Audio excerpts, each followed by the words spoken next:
Assalamualaikum warahmatullahi wabarakatuh. Untuk pertemuan ketiga, termodinamika teknik 1 atau engineering termodinamik 1, materinya lah massa atur dan balance energi. Jadi massa atur. Jadi massa atur itu sebenarnya konsepnya sistem yang mengandung zat yang telah dispesifikasikan, yang massanya diketahui dan konstan. Jadi massa tersebut ada dalam sebuah sistem, ya, mengandung sebuah zat, kemudian dalam kondisi konstan. Kemudian massa atur dan lingkungannya membentuk sistem yang diisolasi energi totalnya harus tetap konstan. Untuk keseimbangan energi berarti totalnya harus tetap konstan. Kemudian untuk meninjau massa atur tersebut, kita lihat di sini apabila ada panas yang apabila ada kerja yang masuk ke dalam sebuah sistem, ini sistem ya, sistem tertutup, batasnya ini batas sistem. Ini kemudian sebuah panas masuk dalam sebuah sistem juga, ini akan menghasilkan akan menyebabkan perubahan energi dalamnya dalam sebuah sistem tersebut. Ya. Jadi kemudian dari hukum 1, termo 1, zat mempunyai energi dan energi itu lestari. Jadi semua satu pasti memiliki energi dan energi itu pasti lestari. Kemudian balance energi untuk massa atur berarti balance-nya adalah energi yang masuk ke dalam sebuah sistem itu sama dengan energi yang masuk sistem, berarti energi yang masuk dalam sebuah sistem itu sama dengan perubahan energi yang dikandung sebuah sistem. Kayak tadi ini ya, sebelumnya ini. Jadi ini energi masuk sistem itu kan tadi yang masuk adalah usaha sama panas, kerja atau sama panas berarti ini. Kemudian perubahan energi sistem berarti perubahan energi dalam itu sendiri, delta U itu perubahan energi dalamnya, di mana perubahan energi dalamnya sama dengan energi akhir dikurangi energi awal. Boleh U2 dikurangi U1, silakan. Dengan perubahan kondisi awal dan akhirnya diketahui. Kemudian delta U nya sama dengan 0 kondisi akhirnya. Ini contoh 1 ya. Ini 5 kg zat masuk ke dalam sebuah sistem di mana menghasilkan energi dalam akibat kalor sebesar 40 Joule. Kemudian energi dalam akibat kerja sebesar 60 Joule. Ya. Berarti ini U1 40, U2 60. Berapa energi kalor dan energi kerja yang timbul akibat proses tersebut. Berarti ini sistemnya sudah terkondisi pada volume yang konstan, tidak mengalami perubahan. Ya, berarti panas yang masuk pada kondisi mengubah volume yang konstan, kemudian kerjanya keluar. Maka nanti ya tadi kan kalau kondisinya masuk di sebuah sistem tadi, panas maupun kerja itu positif kalau dia masuk ke dalam sebuah sistem. Sedangkan tadi di soal tadi yang keluar adalah kerja, maka nanti kerjanya minus. Q-nya plus, W-nya, W-nya maka minus. Ya. Berarti di 5 kg 40 Joule, 60 Joule, tanyanya Q sama W. Delta U sama dengan, nah tadi ini kerja yang masuk dikurangi, karena dikurangi kondisi kerjanya keluar sistem. Nah, kemudian karena kondisinya perubahan diferensiasi kerja sama dengan tekanan dikali diferensiasi volume, dimana di soal ini kan tidak diberikan nilai tekanan, kemudian di kondisinya volumenya dibuat konstan, otomatis kan konstan tetap nggak perubahan. Berarti dianggap kerjanya adalah 0, dimana dpd ini sama dengan 0. Berarti kalau kerjanya 0 otomatis di sini ya, kalau kerjanya 0 otomatis delta U sama dengan Q. Asumsinya berarti otomatis perubahan energi dalam itu sama dengan kalor. Maka untuk menentukan nilai kalornya adalah perubahan energi dalam itu U2 dikurangi U1, berarti 60 kurangi 40 sama dengan 20 Joule. Berarti perubahan energi dalam ini dianggap sama dengan kalor karena kondisinya sama, karena pada saat kondisi W-nya adalah 0. Jadi Q panas yang memasuki sistem sebesar 20 Joule. Jadi Q panas yang masuk sistem itu 20 Joule, sedangkan usaha yang keluar sistem adalah 0 gitu, karena kondisi tekanannya konstan. Sifat dan tingkat keadaan. Sistem dan lingkungan terdiri dari berbagai macam zat yang saling berinteraksi. Untuk dapat menganalisa sistem dan lingkungan secara baik diperlukan pengetahuan sifat yang ada di dalamnya. Jadi untuk menganalisa sebuah sistem dan lingkungan itu, kita harus mengetahui juga tentang zat yang ada di dalam sistem tersebut gitu. Ya. entah itu gas maupun cair maupun padat. Sistem itu kita pahami dulu gitu. Kemudian sifat zat adalah segala sesuatu yang memiliki oleh zat tersebut seperti massa, volume, bentuk, warna, energi dan lain-lain. Ini sifat zatnya. Ya, kalau sifat zatnya ada massanya, ada volume, ada bentuk, ada warna, energi dan lain-lain. Kemudian sifat yang perlu diketahui sifat zat berhubungan dengan massa energi adalah volume, massa, temperatur dan densitas. Ya, ini volume, massa, temperatur dan densitas. Kemudian zat akan lebih mudah dikenali bila kita mengetahui lebih dari satu sifatnya. Kalau cuma satu aja kan lebih sulit gitu ya. Jadi kan lebih dari satu kita pahami sifat-sifatnya gitu ya. Ini tingkat keadaan termodinamika. Ini tingkat keadaan dinamika dipandang jika memiliki energi, ada temperaturnya, ada volumenya, ada tekanannya, ada tegangannya, ada entropi dan sebagainya. Kemudian akan muncul sifat yang relevan, sifat yang tergantung atau berhubungan erat dengan tingkat keadaan, itu relevan. Kondisi sesungguhnya sifat relevan pada saat kondisi tersebut tingkat keadaannya. Umpama tingkat keadaan 1 berarti relevan di kondisi relevan 1. Kalau tingkat keadaan 2 atau tingkat keadaan akhir berarti dia sifat yang relevan di kondisi tingkat keadaan 2. Gitu maksudnya. Ini pengukuran tekanan. Tekanan itu ada PSI pound square inch, ada PSIG pound square in gauge, ada PSI pound square in absolute. Jadi PSIG adalah tekanan alat ukur. Jadi tekanan yang sebenarnya atau tekanan PSIA atau pound square in absolute atau tekanan sebenarnya, tekanan mutlak itu berarti PSIG ditambah P atmosfernya. Jadi tekanan pada alat ukur ditambah dengan tekanan atmosfer tersebut. Contohnya nih, suatu alat ukur menunjukkan tekanan sebesar 100 PSIG. Berarti 100 PSIG ini kan tekanan tergantung pada alat ukurnya PSIG. Tekanan besarnya tekanan absolut berarti P absolutnya atau PSI-nya di PSIA-nya yang dicari ya. Berarti penyelesaiannya PSIA sama dengan PSIG ditambah P atmosfer. PSIA sama dengan 100 tadi ditambah 14,7 karena P atmosfernya 14,7 PSIA. Terus P absolutnya sebesar 114,7 PSIA. Oke. Berarti 100 PSIG itu sama dengan 114,7 PSIA ya. Namanya sudah. Konsep temperatur itu suhu sebagai perasaan panas atau dingin yang menyentuh suatu benda. Temperatur suatu sifat yang menentukan apakah sistem dalam keseimbangan termal dengan sistem lainnya. Isotermal kedudukan semua titik yang menggambarkan keadaan sistem dalam keseimbangan termal suatu keadaan suatu sistem lainnya. Ini ada 4 ya, Celsius, Fahrenheit, Kelvin dan Reaumur. Ini tingkat perbandingannya aja sih. Umpama kalau perbandingan antara Fahrenheit dengan Celsius persamaan ini, Reaumur dengan Kelvin, Reaumur dengan Fahrenheit, Kelvin dengan Celsius. Itu aja perbandingannya aja.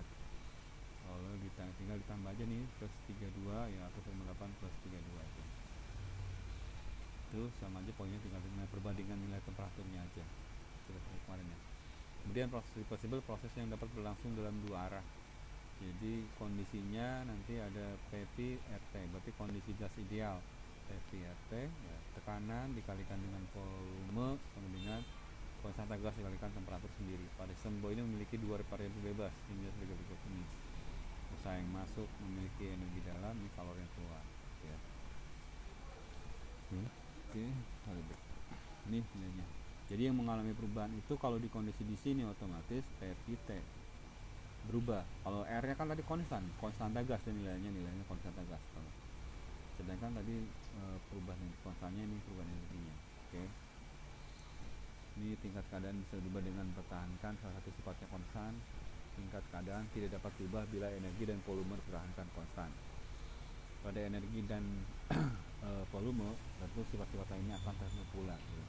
Maksudnya gini, kalau energi dan volumenya memiliki sifat-sifat lain ya, sifatnya akan mengikuti energi dan volume tersebut gitu. Dan ada postulasi tingkat keadaan, jumlah variabel yang dapat kita tentukan dari satu sistem sama dengan jumlah modus kerja reversible ditambah 1. Jadi jumlah modus kerjanya ditambah 1 gitu, untuk menghitungkan jumlah variabel. Ini contohnya ya, ini ada misal yang itu hijau, sifat A sama dengan B. Ini kalau A sama dengan B, ini harus ada menggunakan ada C nya nanti. Jadi sifat ekstensifnya itu energi dalam dan massa benda, sifat intensifnya temperatur dan tekanan. Berarti untuk energi dalam C sama dengan energi dalam A ditambah energi dalam B.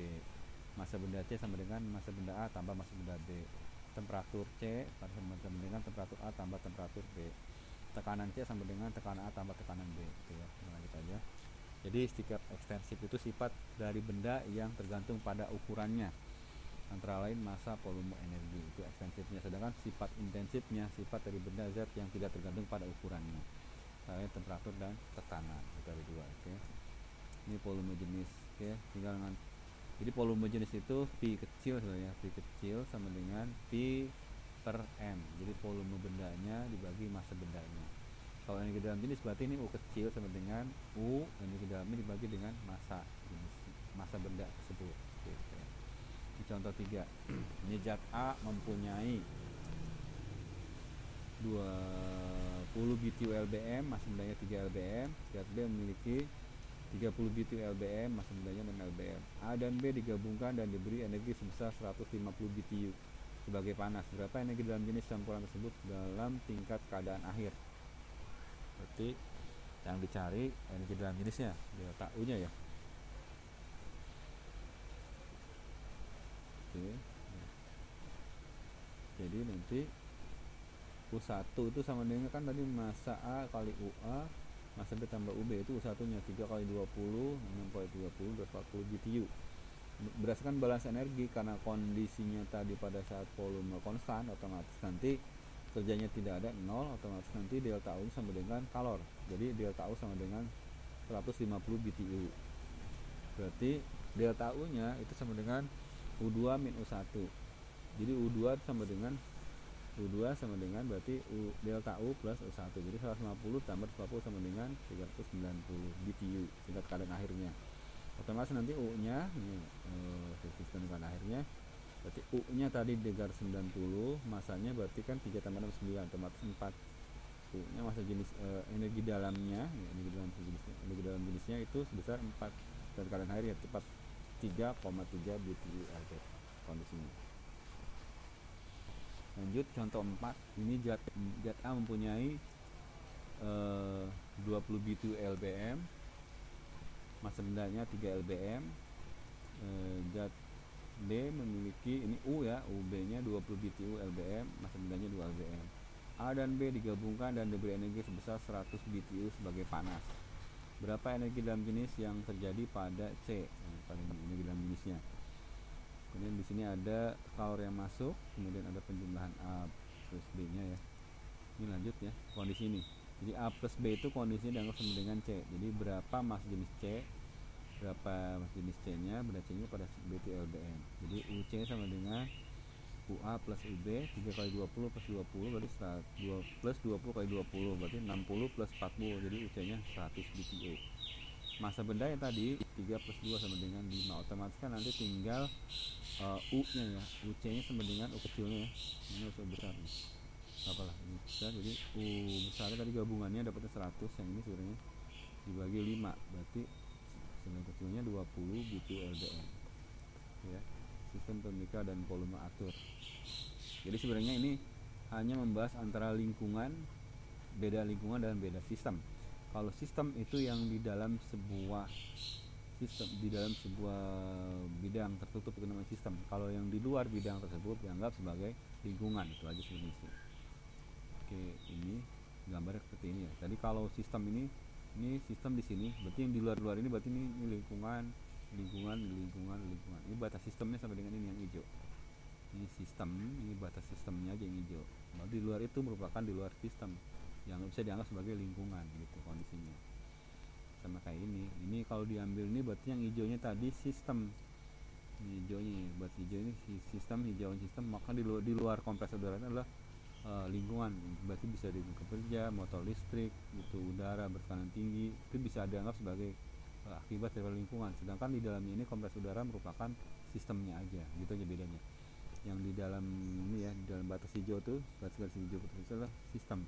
Jadi selain itu yang di luarnya adalah lingkungan gitu. Oke. Jadi kalau sistem terbuka massa yang diperbolehkan melewati batas sistem. Jadi massanya boleh melewati batas sistem, itu terbuka. Tapi kalau massanya tidak bisa melewati batas sistem, dianggap sistem tertutup. Itu aja bedanya. Oke, lanjut. Ini pandangan makroskopik dan mikroskopiknya. Kalau pandangan makroskopik itu sistem menggunakan beberapa sifat yang dapat diukur sebagai koordinat makroskopik.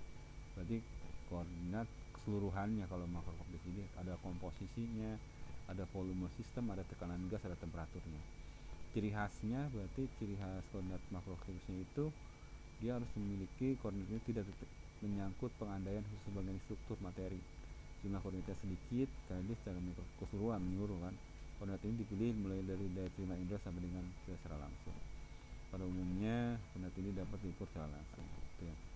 Kemudian pandangan secara detailnya atau dalamnya ya, lebih kecilnya itu ciri khasnya adalah terdapat pengandaian secara struktur materi, yaitu molekul dianggap ada, banyak kuantitas yang harus diperinci, kuantitas yang diperinci tidak berdasarkan penerimaan indera kita, kuantitas ini tidak bisa diukur.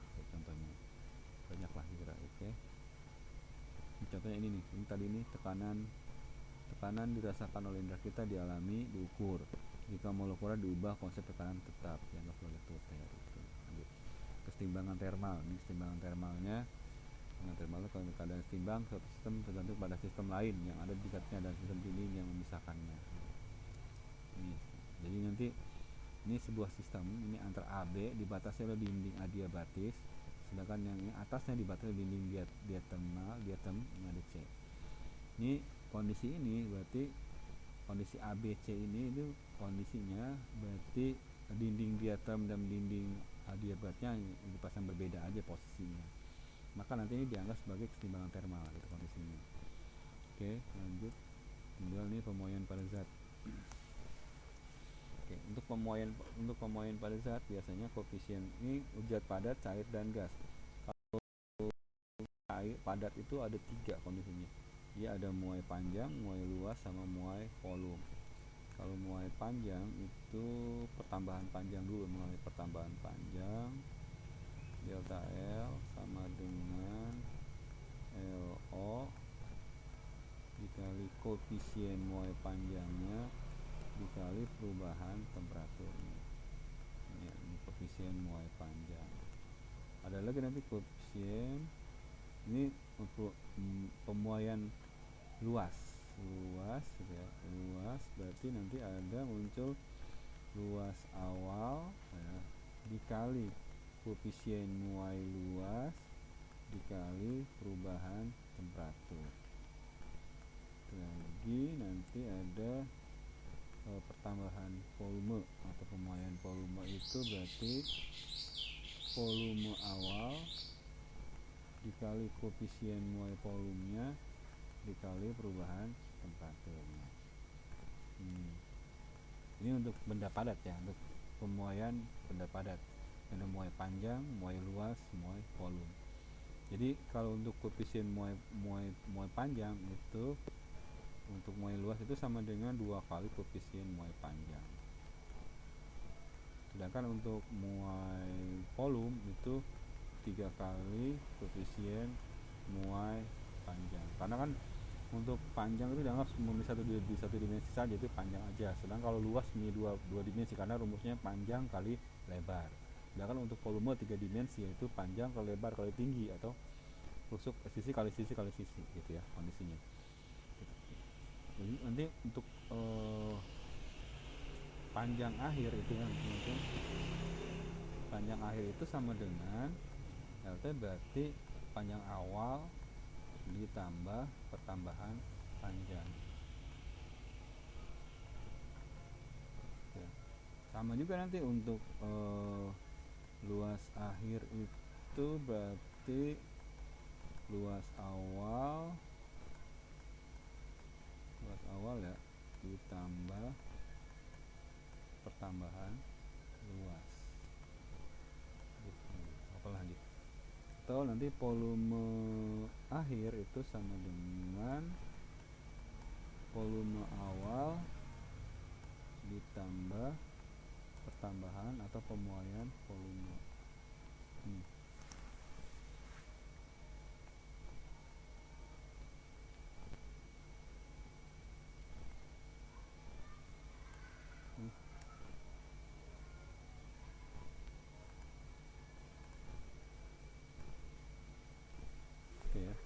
kondisinya. Nah ini, oke, ini ya untuk kondisinya. Nah, tapi kalau untuk zat cair dan zat gas itu biasanya pemuaian hanya terjadi pada pemuaian volume saja. Jadi volume ini dia hanya terjadi untuk pemuaian pada zat cair dan gas.